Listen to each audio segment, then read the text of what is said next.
Time would stand still when it was only you and I. No, you left much too soon. Our memories. Well, good evening, everyone. Welcome to the Duncan Showroom. Yeah, Longevity John here. I'm the artistic director. What else? Owner and a janitor. And because I said that today in a reply, James Keelahan's going to be playing here in mid-February. Hey, so that's pretty cool. And we also have Farron's going to be playing here on the 28th, on the Saturday. David Gogo shifted his show from this weekend over to January 7th.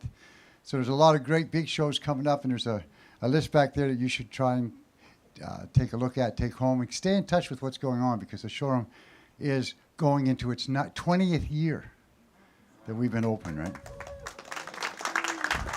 Which kind of coincides with Volume 1 going 50 years. Which is pretty cool when you think of it, a bookstore, an independent bookstore that has stayed open in a community such as ours for that long. Big round of applause for Volume 1. And of course, Heritage House for just being them and getting behind writers and making sure that things get out there. I'm going to give this up to Bill Levity. He's our host of a program we call here Flow, for the Love of Words. And it's on the last Tuesday of each month. It's kind of like an open mic. $5 if you want to read, $7 if you want to watch. Get it? It's cheaper to read. So you either bring down your own material or material of people that you really enjoy. It is for the love of words. So that whole idea and the idea of Jack Knox's release today is just, it all seemed to go together. Oh, by the way, speaking of words.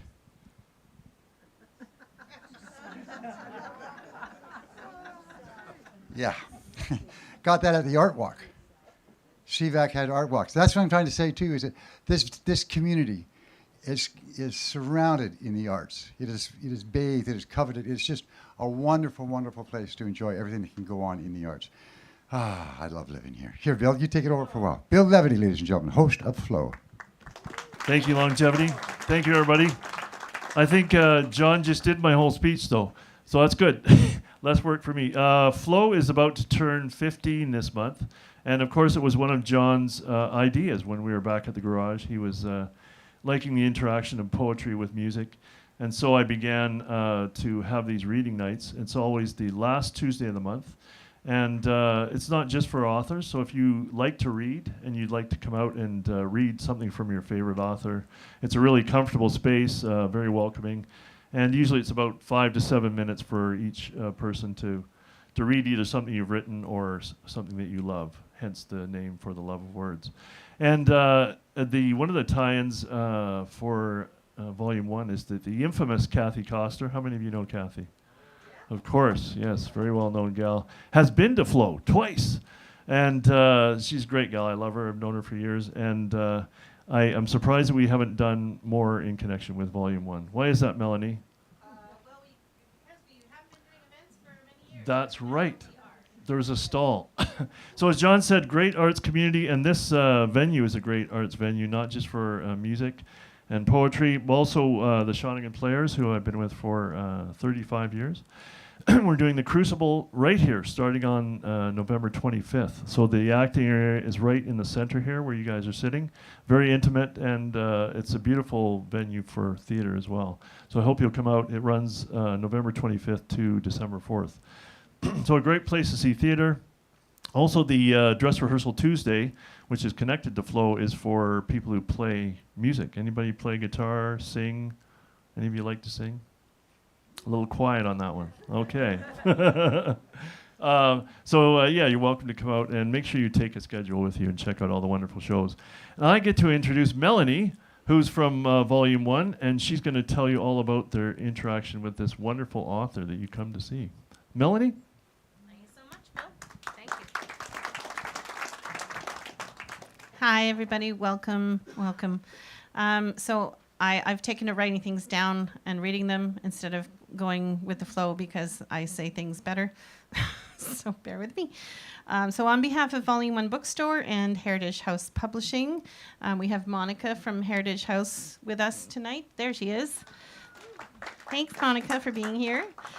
Thank you all for coming, and thanks to the Duncan Showroom and everyone that you have just experienced, as well as Georgia, who's over there an integral part of everything. And to the wonderful Ted Cadillac on sound. Ound.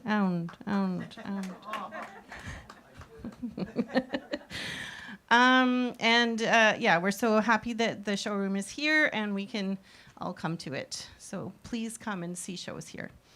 I'd like to acknowledge that we are all here on the unceded traditional territory of the Hulkaminam people who have lived here on these lands from time immemorial. We are so lucky to have author Jack Knox with us tonight on the occasion of launching his new book, Fortune Knocks Once, another witty title. He will be spinning tales of local incredulity and wry observation with a twist of his signature heartfelt humor.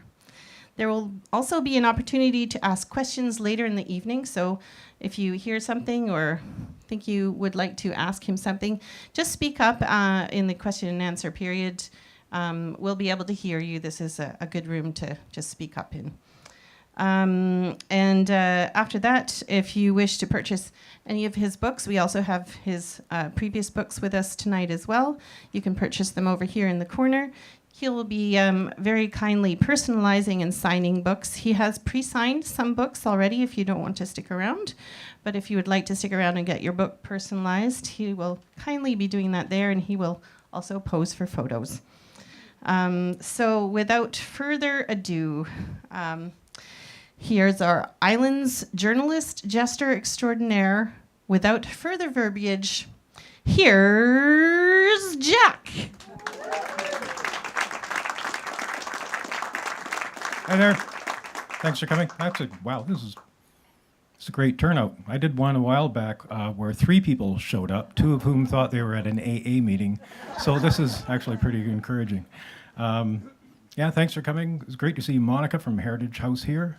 Longevity John, who is way funnier than I am. It was great to see him again. Bill, where's Jenny B? Where are you? There she is. We were in the Crucible together in 1975. So if you need a couple of spare parts, we're in. Okay, I'm going to, first of all, I should again thank you, because I know this is the kind of weather where you just want to kind of curl up at home. So thank you for coming out tonight, to everybody here for doing that. This is what my mother-in-law used to call son-in-law weather, which was, it's all right, but not quite what we were hoping for. So. Okay, I'm going to start off by telling you a story. One night, the Incredible Hulk, Bill Gates, and Brad Pitt were all sitting around talking. Hulk looks at the other 2 and he goes, I got a problem. I think I'm the strongest man in the world, but how do you know for sure? Bill Gates says, I've got the same problem. I think I'm the smartest man in the world, but there's no independent confirmation. Brad Pitt goes, yeah, I've got the same thing. I think I'm the hottest guy in the entire world, but who can really say for sure? So the Hulk goes, look, I've got an idea. Let's go home, do the mirror, mirror on the wall thing, and then come back tomorrow night and compare notes. So that's what they did. Off they went. They came back. The Hulk is beaming from ear to ear. He said, yeah, I said, mirror, mirror on the wall, who's the strongest of them all? And the mirror said, it's you, Hulk. Bill Gates, he was smiling too. He said, I said, mirror, mirror, who's the smartest? And the mirror said, it's you. But Brad Pitt just looked glum. He looks at the other 2 and he goes, so who's Jack Knox? I'm Jack. I'm going to be speaking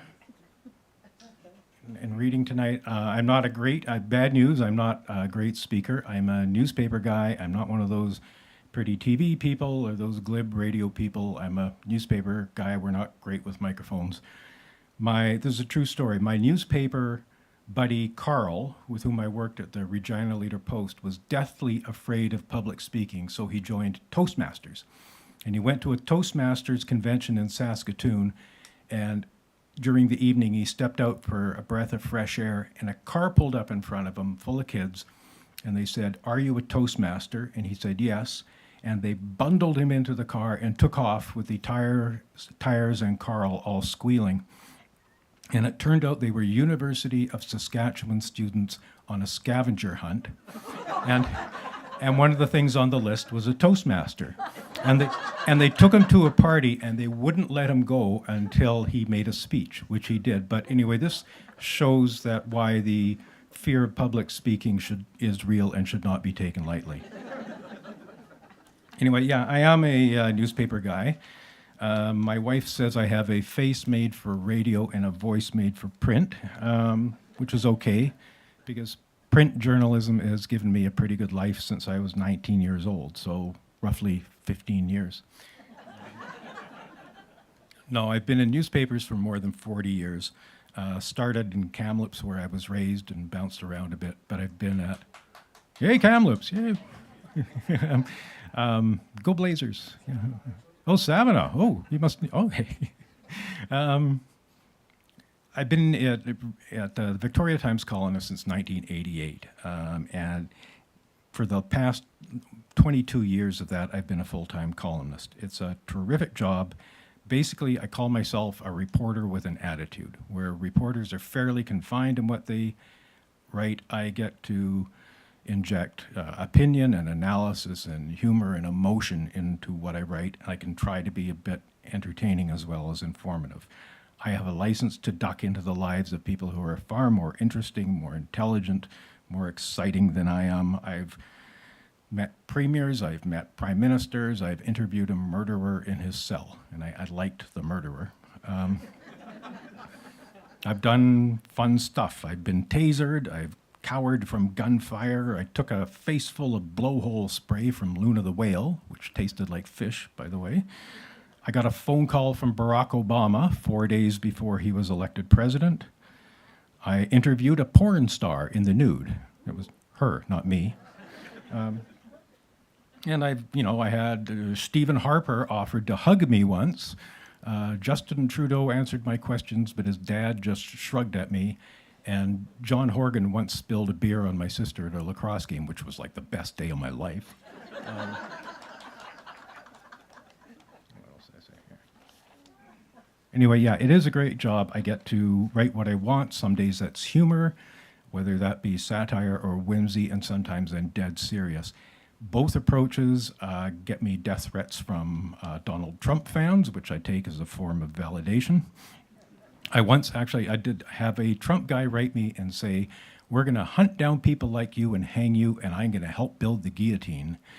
And I wanted to write back and go, I think you mean gallows, but I figured I shouldn't poke the bear. Anyway, I love my job. I do it for free. If you tell my boss I said that, I'll call you a liar. One of the things that I get to do, for which I am profoundly grateful, is write humor. I began doing so about 25 years ago, mostly for myself, frankly. I was the city editor at the Times Colonist, which was the boss of the reporters, and it's kind of a meat grinder of a job. A lot of stress. And I was just looking for just a bit of fun. And at the time, my wife made and sold hats that she sold in craft fairs, Christmas craft fairs. And Christmas craft fairs are the kind that a lot of women love and a lot of men hate. You see them walking around the fair looking like, moaning and shuffling like extras from The Walking Dead. And I thought that was pretty funny. So I wrote a column about how I was going to have a beer garden outside on a flat deck truck outside the craft fairs where you could barbecue red meat and have a big screen and watch hockey fights. So that was the very first column. And it went over well, so they said, write another one. So I did, and it went okay. So they said, keep on writing. So I kept writing a weekly humor column until year 2000, and then I started writing columns full time. And that was more than 4,000 columns ago. Of those, the humor columns are either the easiest or the hardest to write. People ask me why I write humor, and I say, because I can, because I've been given the opportunity. When I was younger, I loved reading Eric Nichol in the Vancouver province. I used to deliver the province in Kamloops when I was a kid, and I had a customer tell me, I hated I hated it when you delivered the paper because I'd be going, where's my paper? And I'd look out my front window and you'd be parked in a snowbank with the newspaper open, my newspaper open, reading Eric Nichols' column and laughing.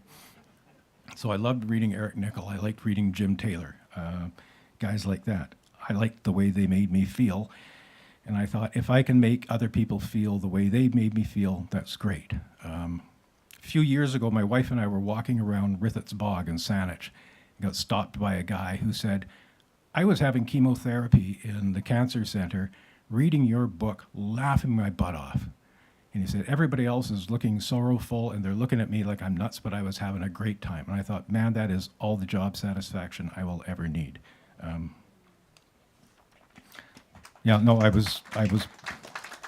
was humbled. There's a serious side, actually, to writing humor. In the news media, I think we have a responsibility not to be unrelentingly negative, not to be just pointing a fire hose of fear and anxiety at people all the time. We shouldn't. That skews people's views of the world, and you shouldn't ramp up fear and anxiety to the point that people lose perspective. Reading your newspaper shouldn't give you a stroke because the circulation department complains when that happens.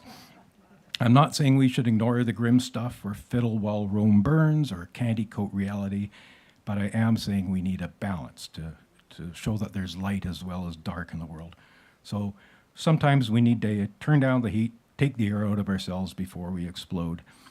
And if that was essential before the pandemic, it's critical now. You look at all the angst and rage out there, it's off the charts, so that might have to do with the Canucks just being terrible this year. Lions, go Lions. That tension is one of the reasons I wrote my new book, Fortune Knox, once. I did it to feed my massive ego and my meager bank account, but also because after 3 years of fear and anxiety and doom scrolling and day drinking under our beds, we could all turn down the thermostat a bit. So here it is. I thought I'd read you 3-4 pieces from the new book. And I'll start with the intro because that sets the whole thing up. Okay.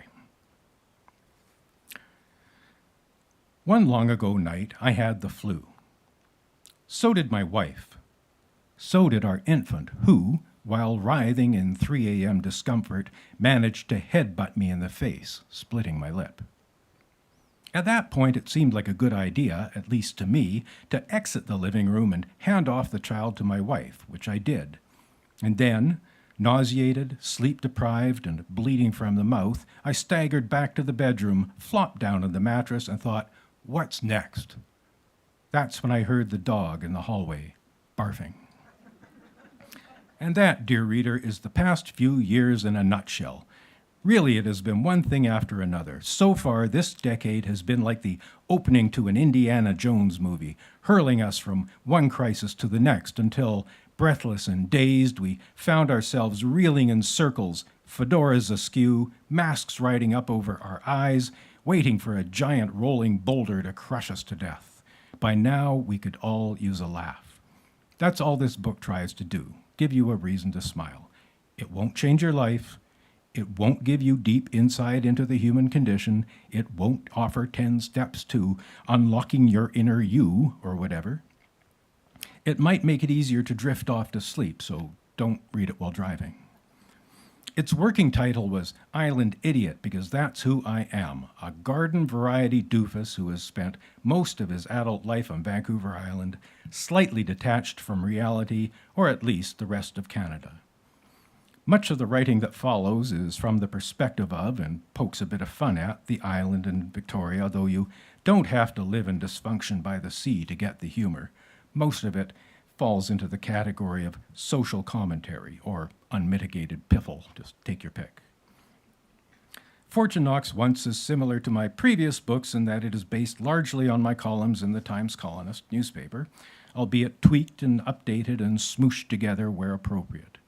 If you read and enjoyed Hard Knocks or Opportunity Knocks, you'll probably enjoy Fortune Knox once too.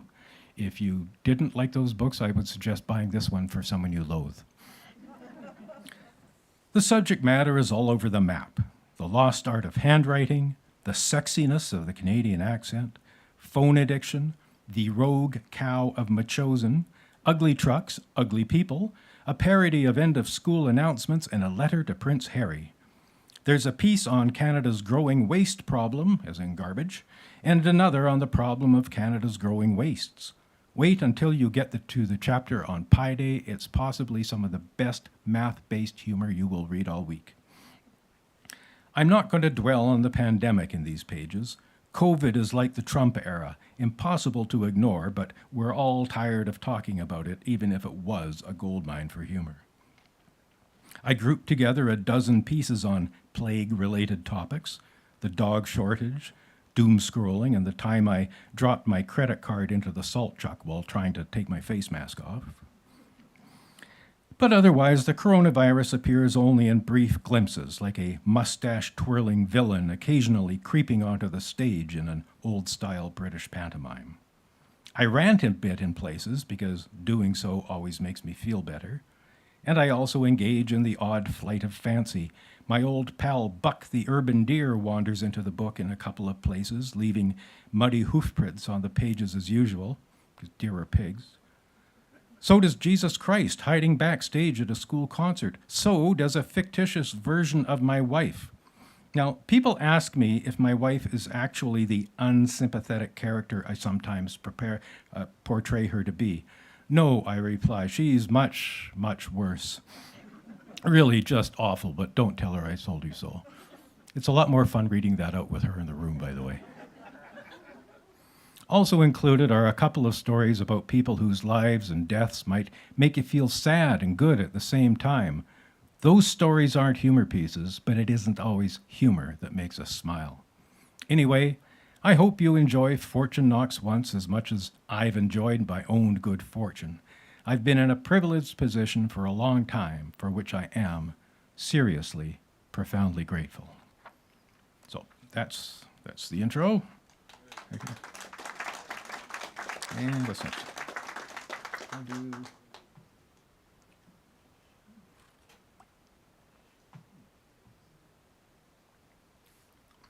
Okay, this one's called "O Canada." They changed the words to the national anthem a few years ago, and I am still supposed to be outraged. Or proud. I can't remember which. Proponents say replacing "in all thy sons" command with "in all of us" command advanced gender equality, but grumpy opponents saw it as either A, heritage being sacrificed for tokenism, or B, the first step towards godless socialism, compulsory veganism, and the cancellation of Coronation Street. Me, I plan to keep singing "O Canada" in the traditional manner, soundlessly. This is what most people do. They either stand through the anthem blank-faced as though waiting for a bus, or work their mouths like a trout gasping for breath at the bottom of a boat. Some of us learned this in school, where we began each day by not joining the teacher in singing "O Canada," and ended it by not singing "God Save the Queen." Then the Trudeau 1.0 era arrived, and we stopped not singing the Queen in favor of not singing "O Canada" in both official languages. That year, 1968, also marked the previous time we changed the lyrics to "O Canada, dropping 2 of the 5 Stand on Guards, shuffling a couple of "O Canadas, and adding "From Far and Wide" and "God Keep Our Land." That's when we really went into silent mode, since remembering the new words proved too taxing for people long used to singing the first 4 lines, then simply moaning stand on guard," until the piano stopped. Not that changing the words was anything new. There were, in fact, 40 English language versions of "O Canada" before Robert Stanley Weir's 1908 lyrics were adopted. And even that version was altered, with Weir's "Thou dost in us" command giving way to "in all thy sons" command in 1913. The original French lyrics have remained unaltered since Judge Adolphe Basile Routier wrote them in 1880. "O Canada, terre de nos aïeux, ton franc et saint de fleurons glorieux, ton bras c'est porter le pays et c'est porter la croix." The translation: O Canada, land of our forefathers, thy brow is wreathed with a glorious garland of flowers. Canadian penalty to number 14, Nick Suzuki, 2 minutes for tripping. That last bit might come as a surprise to English Canadians who are generally less familiar with the French words to their own anthem than they are with those of the Star-Spangled Banner. Note that in 2014, after the singer's microphone died halfway through the American anthem, the crowd at a Toronto Maple Leafs game delivered a stirring a cappella rendition complete with the bit about being happy that our flag was still there, having survived the bombs bursting in air during the War of 1812, you know, the one where we torched the White House. That's about the only place you actually hear anthems anymore, is at a game. That leads to the obvious question. Why? Why there and not, say, at the theater or before staff meetings or ferry sailings? And when we are at a game, why do Canadians and Americans have to sing, or at least stand for, each other's anthems? Well, we do it because it's a habit. The National Hockey League decided in 1987 that both anthems must be sung whenever Canadian and U.S.-based teams meet. Major League Baseball and basketball follow the same rule, though it's applied relatively rarely since each sport has only one Canadian team. Again, why? No disrespect to our well-armed American neighbors, but the Star-Spangled Banner means nothing to us. Might as well sing Uptown Funk or Which Way You Goin', Billy? American fans must feel the same way about O Canada. Standing for somebody else's anthem is like listening to an aging relative describe his colonoscopy. It's something to be politely endured, not enjoyed. For one side, an anthem is an expression of national pride. For the other, it's the last pee break before the puck drops. But I digress. We're supposed to be talking about lyrics here, not location. It does seem odd that Anglophones should get so worked up about a minor tweak to the English words to O Canada while not seeing anything odd about having a parallel, totally unrelated set of French lyrics to their own anthem. It's as though half of the U.S. sang "Oh Say Can You See," while the other half belted out the words to "Sweet Child of Mine." And if the "Thy Son's Command" part was contentious, then how about that "Quand ton bras sait porter l'épée, il sait porter la croix" line? It actually translates to, because your arm knows how to carry the sword, it knows how to carry the cross. That line should have atheist revisionists wetting their pants. However, both the English and French lyrics are pretty benign when compared to the anthems of other countries. France's anthem, for example, warns of foreign invaders, quote, coming into our midst to cut the throats of your sons and consorts. And it goes on to urge the French to slaughter the foreigners, quote, let impure blood water our furrows. Well, that must make immigrants feel super welcome. Mexicans sing war, war, let the national banners be soaked in waves of blood. Italians warble, we are ready to die, and Vietnamese trill, the path to glory is built by the bodies of our foes. Hungary's lyrics could have been penned by Kurt Cobain. No freedom's flower return from the spilt blood of the dead, and the tears of slavery burn which the eyes of orphans shed. By comparison, O Canada sounds as though it were written by Sharon, Lois, and Bram. As for changing the words, how can you complain if you don't actually sing?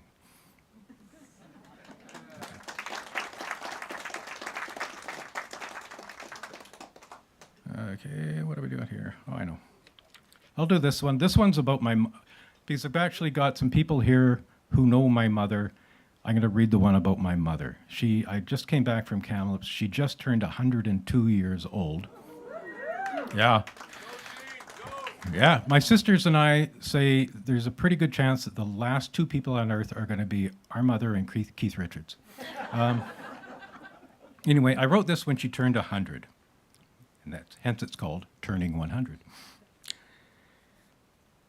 My mother turns 100 years old today, totally screwing up my retirement budget calculations.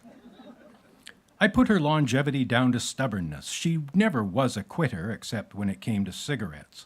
She once paid a hypnotist to help her stop smoking, and it didn't work, but she couldn't stand the idea of wasting the money, so she went cold turkey anyway. Or maybe we should credit her internal strength. She might have lost her mobility, much of her hearing, most of her eyesight, and occasionally her teeth, but she retains her ability to laugh, particularly at herself. A brittle person couldn't do that. When COVID-19 nudged her beloved little brother out the door, we feared the loss might be the end of her, but no, she soldiered on. Her response shouldn't have been a surprise given what she told me a few years ago after I reluctantly passed on some heartbreaking news that I thought might buckle her. Listen, she said, there will be a half dozen times in your life when you'll be blindsided by something so painful that it brings you to your knees. You won't think you will ever get up again, but you will. She should know. She arrived just as the Spanish flu pandemic finally petered out, having killed maybe 50 million people over a 2-year span, far more than were killed by COVID during the same period, and at a point when the global population was a quarter of what it is today. Her birth came exactly 4 years to the day after 4 machine gun bullets left her father half dead in the blood and mud of the Somme during the First World War. He survived and went on to life as a Canadian National Railway locomotive engineer. Actually, when I was a kid, my mother would make us hold our noses whenever we crossed the CPR tracks. Anyway, my grandfather did survive, but he always had what was referred to as a game leg that required ongoing operations. Mum's family bounced around Alberta chasing work during a decade-long depression that began when she was 8 years old and a world war that broke out just as she turned 19. She still talks of those friends who marched off, never to return or to come back invalided to the Calgary hospital where she volunteered. In those days, mothers would run inside their houses and slam the doors and draw the drapes when the telegram man appeared on the street. Such was the fear of getting one of those dreaded regret to advise you messages from the military. The post-war world brought stability, but never prosperity, though not having much gave her empathy for those with even less. Nor was motherhood always the dream she imagined. There was the discovery of her drunken teenage son, face down in the driveway in the traditional bracing for an earthquake position one 3 a.m. He might also have mooned the diners while strolling past the Highlander restaurant, not knowing that there were family members and their friends inside. I like to think these experiences help mother build character. My sisters, who would prefer to remain anonymous but are Betty Jekyll and Maggie Knox of Kamloops, also contributed.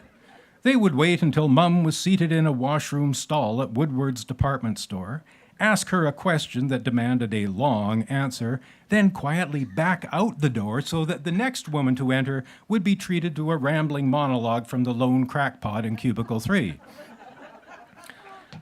Mum gave as good as she got, though, retaliating by sending us to school with sandwiches with wax paper hidden inside, or by driving like Vin Diesel, causing some of us to lose our hair early.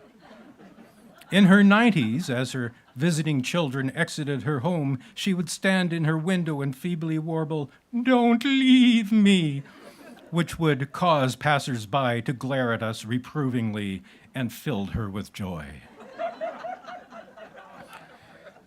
Today we'll gather outside that window as pandemic protocols require and bellow at her over the phone. If we're lucky, she'll take out those teeth to recite "She sells seashells by the seashore" just to alarm/entertain the great-grandchildren. Fun, but hardly the celebration turning 100 deserves. 100 years. On the day she was born, Babe Ruth got a hit for the New York Yankees. Mainland BC had 8 kilometers of paved highway. The province was holding a plebiscite on whether to end prohibition. Canada had 300,000 automobiles as compared to 36 million today. Ballpoint pens, credit cards, sunglasses, bubble gum, and the sale of sliced bread were all still in the future. She was born the year before Amelia Earhart began taking flying lessons. Mum has not seemed particularly fazed by the pandemic. While it might overwhelm those of us who have lived free of real, or at least generational adversity, to her it's just another crisis. Think 6 months of being locked inside with Netflix is hard? Try 6 years of war. Try losing most of those you've ever loved. That's her 100-year lesson. If she can endure, so can we. That's that.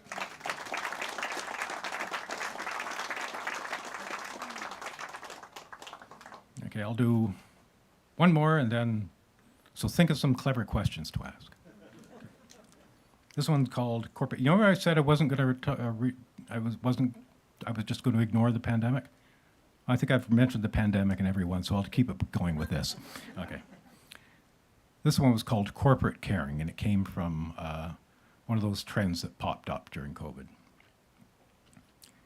I got a message from Facebook this morning. Jack, it began.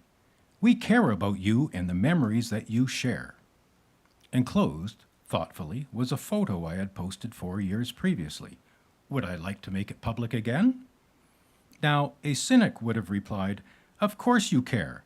Were it not for me and the memories I share, Facebook wouldn't have seen its revenue grow 48% to $26.2 billion US in the first 3 months of this year. But I, of course, am not a cynic. I took the message for what it really was, a pleasantly surprising act of kindness by a transnational corporate behemoth with my best interests at heart. So I sent a response. Thanks for caring about my feelings.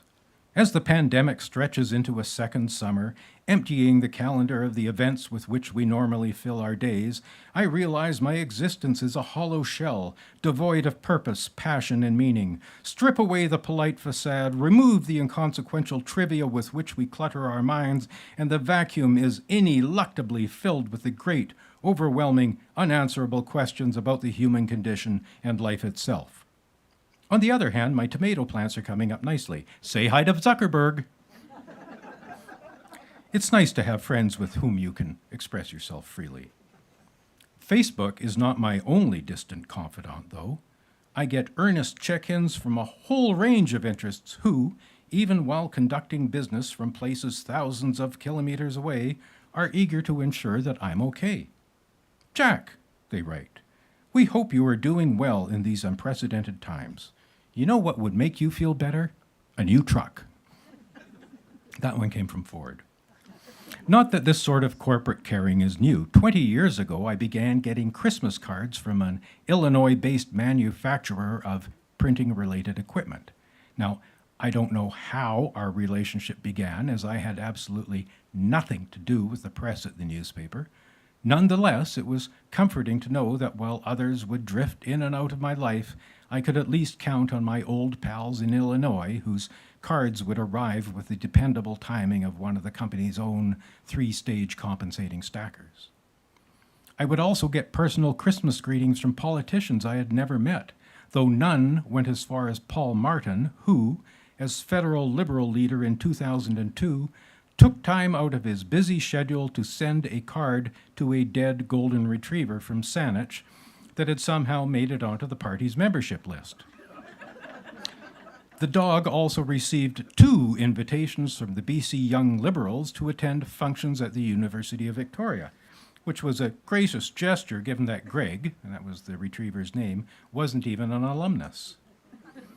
These days see fewer holiday greetings, but an absolute avalanche of communications from far-off correspondents, corporations, charities, advocacy groups, who, while embarrassingly anonymous to me, nonetheless consider themselves familiar enough to use my first name. Sometimes they use an exclamation point, Jack, to show how excited they are to have me in their lives. I raise all this now because I just phoned a far-off service provider only to be answered by a recording. Your call is important to us. Please stay on the line. So I stayed on the line and stayed. Answered some emails, watched The Irishman on Netflix twice, stayed some more. Then, while waiting, I discovered that mine was not an isolated case. I stumbled across a story about a survey of call centers, one that found that hold times had increased 50% since the start of the pandemic. Just over half of all callers had waited more than 30 minutes to get a response. Good heavens, I thought. Here are these poor people who care about me so much, but who are unable to answer my call. They must be beside themselves with worry. Maybe I should message them on Facebook, let them know I'm all right. Maybe we should all write our far-off corporate connections when put on hold like that, if only to assure them that we care about them just as much as they care about us.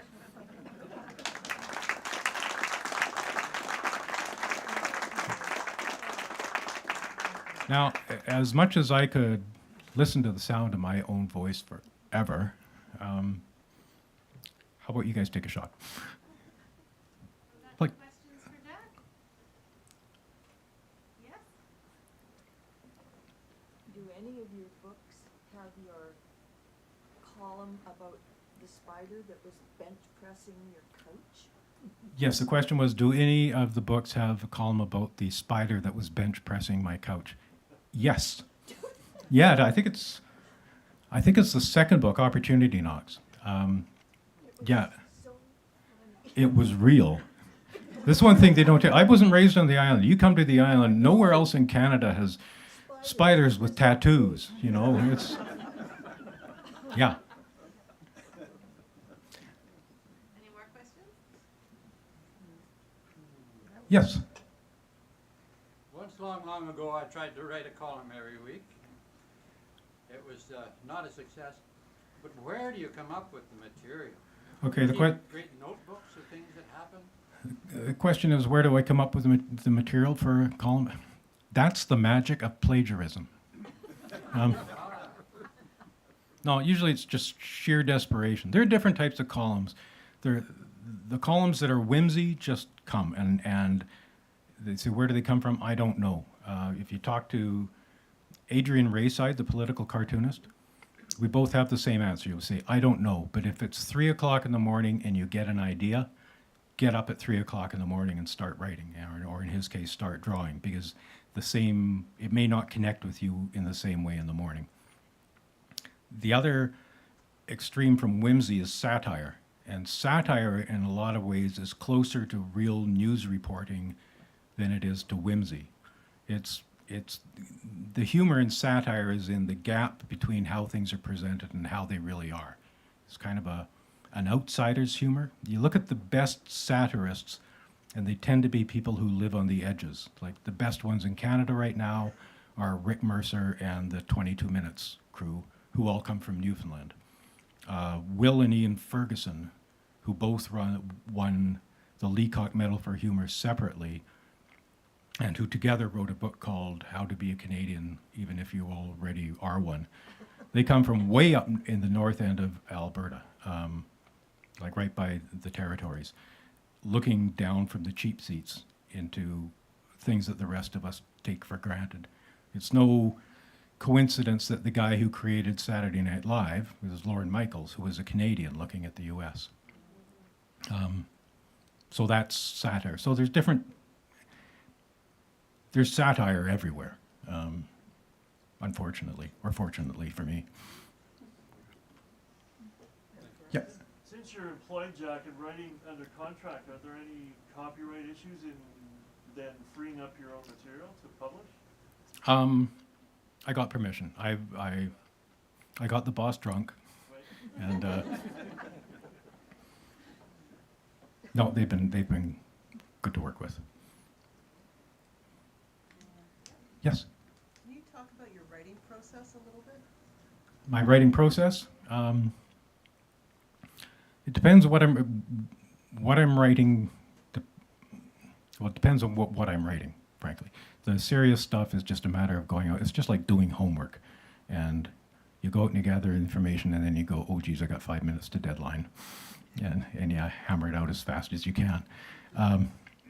No, actually, for the humor writing, you have to write when you're inspired, and you have to learn to write when you're not inspired. And if you're not inspired, I physically take myself to another location. Like the newsroom is a terrible place to write humor. I like one of my favorite places to write is simply on the couch at home, and I'll do that in the morning. My wife had a job where she would, the last couple of years, where she would be gone for the morning and come back in the early afternoon, and she'd walk in the door and go, "You're still here," and then I would find another place to go write.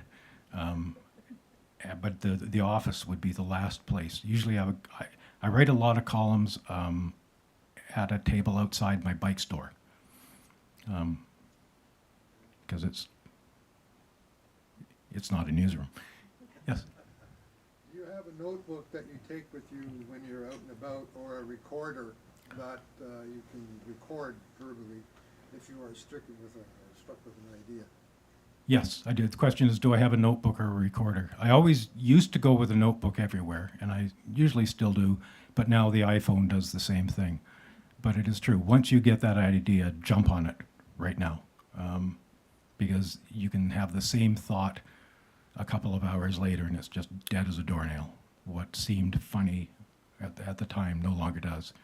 Quite often I'll write a column that I think will be hilarious and it'll come out in the paper and then I'll realize, no, it's not funny now either. So. Yes? Following up a bit on the process that they were just asking about, your latest column on, I think was it Kathleen Booth, the Yes. computer programmer? So can you tell us how that came about and the research that went into it?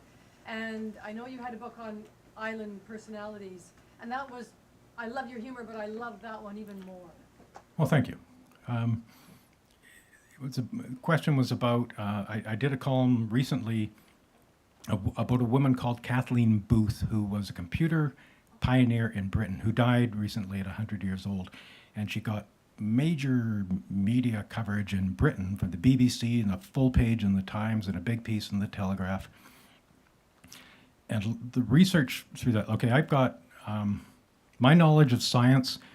In science class in junior high, everybody else was paying attention and I was trying to carve a bong out of a potato. So my knowledge of science isn't as great as you would hope. So I lean on a lot of borrowed wisdom there. So I just went to people who knew what they were talking about to explain the computer pioneering part of her life to me. But what I found fascinating about that story was the idea that in Victoria and on Vancouver Island, we have so many people in our midst who just are ordinary looking people who have the most extraordinary lives. I get asked a lot about, the famous people I've met, and I'm going, there aren't that many of them. And I've never gone that way. I love the unexpected stories of ordinary looking people. There was a guy in Oak Bay who used to go for milk and cookies at Adolf Hitler's house. His aunt was Hitler's girlfriend before Eva Braun. And at the end of the war, in Berchtesgaden, Germany, Hitler's his summer house was hit by an air raid, and the staff were throwing valuables out the window. So this guy said he scooped up 3 lithographs of copied artwork from the Vatican and took off with them. And I said, well, where are they now? And he said, oh, they're on the wall. And I looked at the wall, and there's Hitler's paintings on the wall in Oak Bay. There was a guy I met up island who was the very last indigenous man, who was the very last person in the world to speak his language. 8 billion people in the world. He was the last one who could speak Nachatlet. And he said he'd had a dream where his parents came to him and they all had a conversation. And he woke up and he realized that's the only place I can still use my language, is in my dreams. And I told him about a story I'd read about 2 guys from Mexico who were the last 2 speakers of their language, but they'd had a falling out and wouldn't talk to each other. It was true. He thought that was pretty funny. But yeah, those are the stories I love. And yeah, I was happy to do that book. It wasn't a humor book. It was just people stories. There's a story I really wanted to include in that book was about a man from a Hong Kong-born man whose wife died. And for something, I forget what it was, 8 years or more, he walked to the cemetery to her grave every single day and wore a path in the lawn in Royal Oak Cemetery in Saanich. But after I told his story in the newspaper, he said, I am embarrassed. Please don't ever mention that again, not while I'm alive. So I didn't put him in the book. But after he died, his family approached me and said, now you can tell the story again. So he's in the new book. And his sister was actually at the book launch in Victoria. Just to follow up, so where do you get your leads on people like that? Like, how do you? Right. Where do I People get? come to you, or do you actively search out things or different people? Yeah, the question is where do the ideas come from? Whether do people come to me or do I search them out? Both. In the case of Kathleen Booth, that column was a direct result of a column I did about a week earlier about a woman who had died, who had been one of the Bletchley code breakers in the Second World War. And I'd known her, I'd interviewed her a few years ago, so I knew her story already. But when I wrote about her death, that led to the story about Kathleen Booth. Frequently people will say, oh, you wrote about so-and-so, there's another great story over here, and just one leads to another. I'm at the point now where I'm walking down the street, and anytime you pass, particularly older people, every time I just look at them and go, what am I missing? There's a story in there, and I know I'm missing it 1,000 times a day. So, yes. You got tomorrow's ready? Tomorrow's is ready. Okay, you want to hear? Okay, here's the story. Here's the mistake I almost made tomorrow. I was asked about tomorrow's column. It's Remembrance Day, and I've been doing Remembrance Day columns about Second World War veterans, almost exclusively Second World War, mostly because, to me, Remembrance Day is about my dad, who was a Second World War vet. But I've been doing these stories forever, and I started counting up the number of guys who are left, and I found three out of the dozen. So I listed all these anecdotes that guys had told me over the years and saying, these three guys are the very last ones. But then just before deadline today, I thought, there's one guy I didn't check out to make sure he's still alive, but the guy's 103 years old. He would be. I'm probably pretty safe. But then I checked him out, and no, it turns out he's alive. He's living in Nanaimo. He turns 104 years old tomorrow. He's still driving. Yeah. But all I could think of was the correction that would have been in November 15th's paper. Going, hey, when I said there were only 3 guys alive? So, yeah, I came, yeah. So, yes, I do have tomorrow's column done. It's on Remembrance Day, and I almost had a ghastly mistake. Yes? I noticed that once we've got over COVID, if we have got over COVID, Yeah. There's another crisis coming. That it was announced that the Queen died of old age. I'm looking around me, I think there are a lot of people who are approaching that, and it's another pandemic. And check against the COVID statistics, I find that once you're over 120, your chances of dying of old age diminish very greatly. There you go. There's statistics at work. Thank you very much. Yes? I'm wondering, you seem really passionate about your life's work, and I'm wondering, what is your greatest, what's your greatest you're learning from this? Like, what's your greatest aha from all of your life's work as a journalist? My greatest aha from work as a journalist? The longer I'm at it and the faster we lose it, I still believe in the value of local journalism in particular as a way of bringing us together and talking through our problems. I've always thought of journalism as being like a neighborhood pub where people of different perspectives and opinions and life experiences can get together and talk things out. We may not agree with each other, but it's where we grow to understand each other. But these days, we're all migrating off to our own silos to echo chambers where we just hear our own opinions bouncing back at ourselves, and they entrench us in our opinions without exposing us to unexpected opinion or perspective.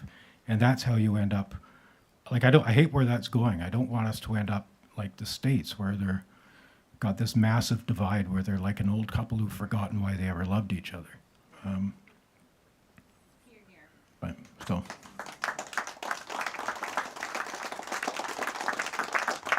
We still love you, Jack.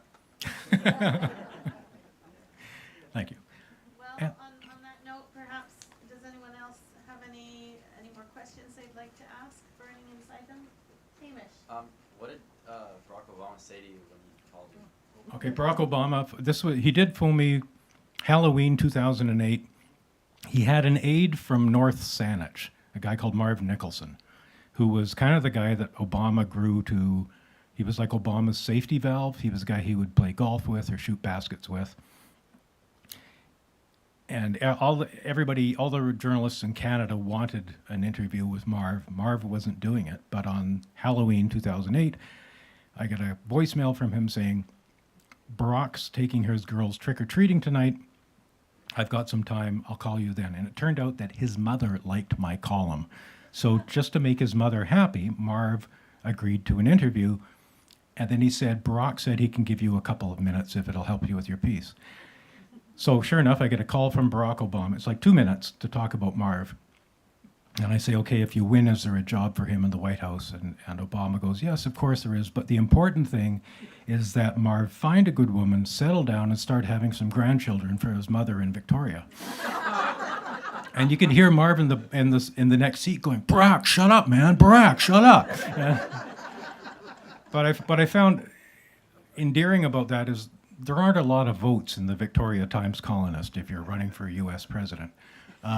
So Obama did that just to be nice to his friend who was doing it to be nice to his mother. And I just found that endearing. That was why I like that one. And that should probably... Yeah, I think okay. Yeah. So, with great thanks to you, Jack, for being here.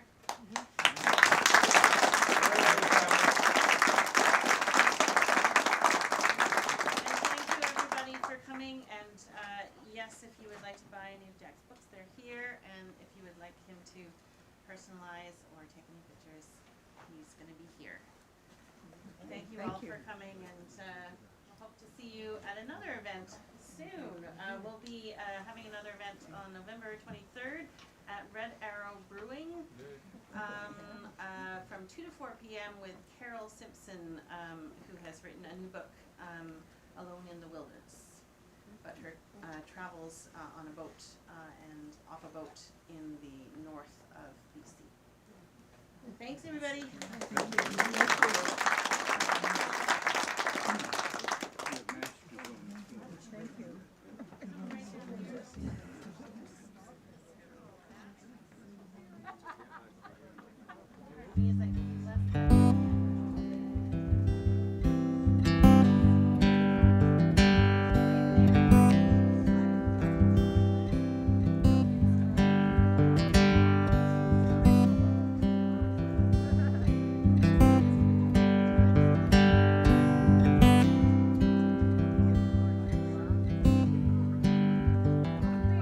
Never really liked him smoking cigarettes, wore the smell of whiskey on his breath. But she would always wait for him late at night, just for him to come home on a pick of fights. She said, boy, I'ma love you anyway. She said, boy, I'ma love you anyway.